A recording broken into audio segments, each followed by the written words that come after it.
Let's demystify depression.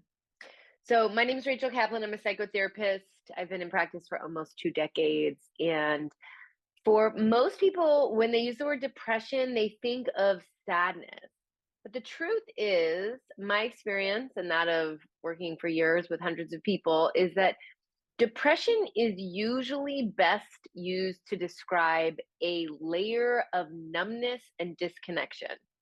So when someone's actively sad, like feeling it, crying, grieving, it's a very alive process. Depression, on the other hand, is a state of deadness, of numbness.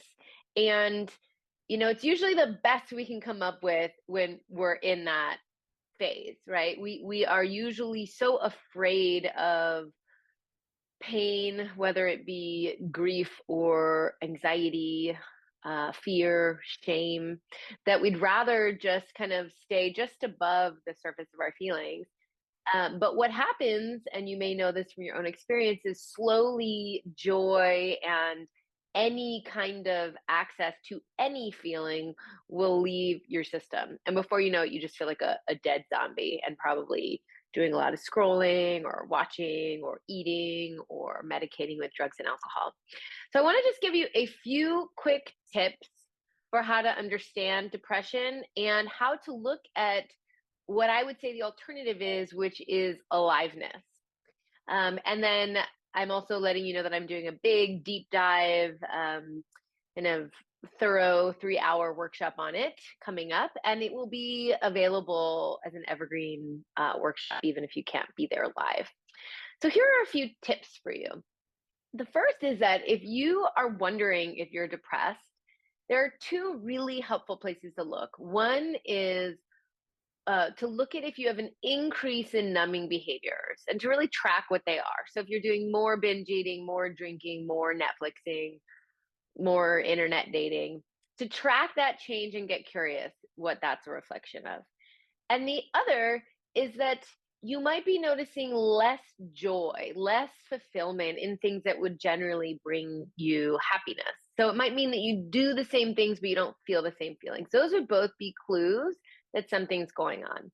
Now, before we try to change the thing that's going on or change any of those habits that might be medicating what's going on, this next step is it's really important to look at the underlying need that those distractive numbing behaviors and maybe the depression in general is serving. Believe it or not, we only go through phases like that when we don't feel capable of tolerating what's actually going on in us. Now, whether or not you're capable of tolerating it, TBD. Most people are capable of tolerating more than they know, and there is a real lack of genuine skill on how to digest or metabolize or process or move painful feelings through the body. Hence why I'm dedicating my entire life to that through the feelings movement, through the Healing Feeling Shit Show here, Instagram, in my book that's coming out in October of 2024.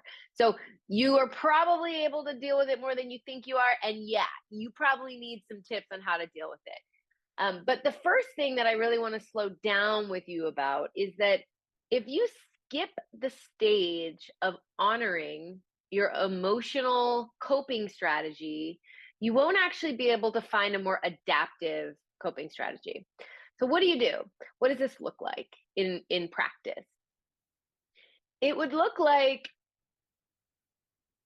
asking yourself, what are you getting out of the thing?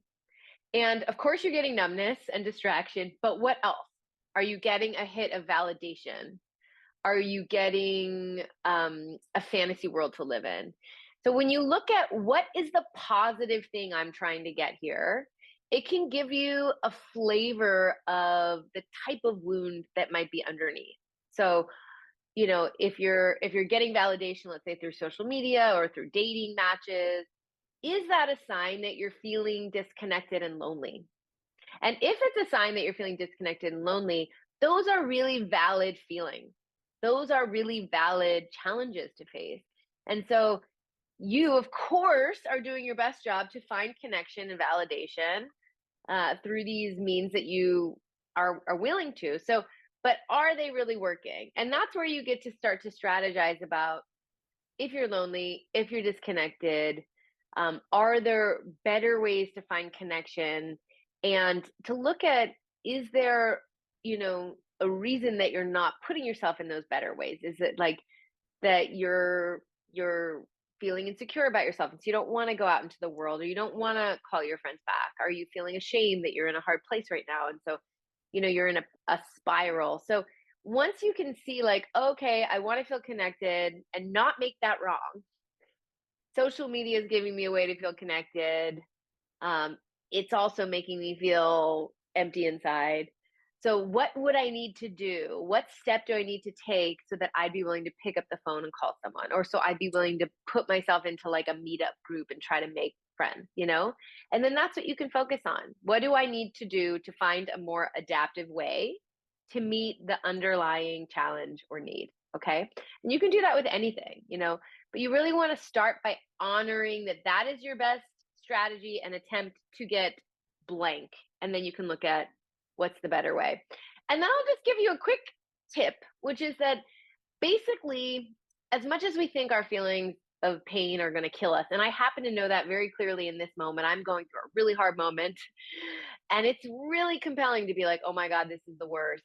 The truth is that staying with our pain, and I know you might not know how, but I am committed to helping you learn how, is actually the quickest way through and the most effective way back to aliveness and joy.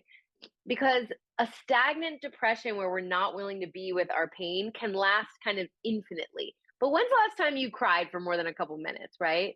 It's like our feelings are biological, they're more limited.